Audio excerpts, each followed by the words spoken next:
அடுத்து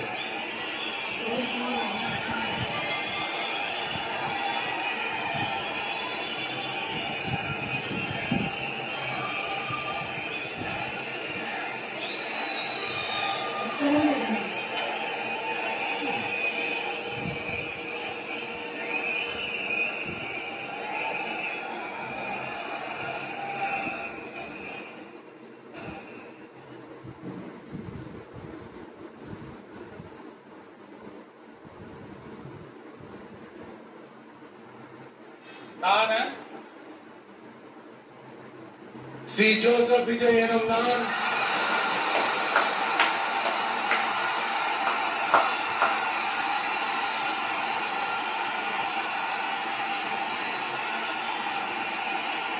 சட்டப்படி அமைக்கப்பெற்ற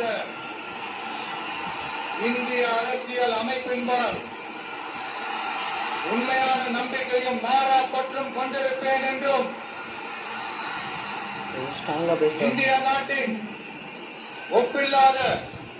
முழு முதல் ஆட்சியையும் ஒருமையையும் நிலை நிறுத்துவேன் என்றும்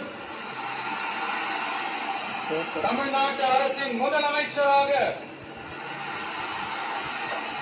உண்மையாகவும் உளச்சான்றின்படியும் என் கடமைகளை நிறைவேற்றுவேன் என்றும் அரசியல் அமைப்பிற்கும் சட்டத்திற்கும் இணங்க அச்சமும் ஒருதலை சார்பும் இன்றி விருப்பு வெறுப்பை விலக்கி பலதரப்பட்ட மக்கள் அனைவருக்கும்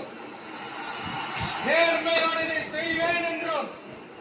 ஆண்டவன் மீது ஆணையிட்டு உறுதிமொழிகிறேன்.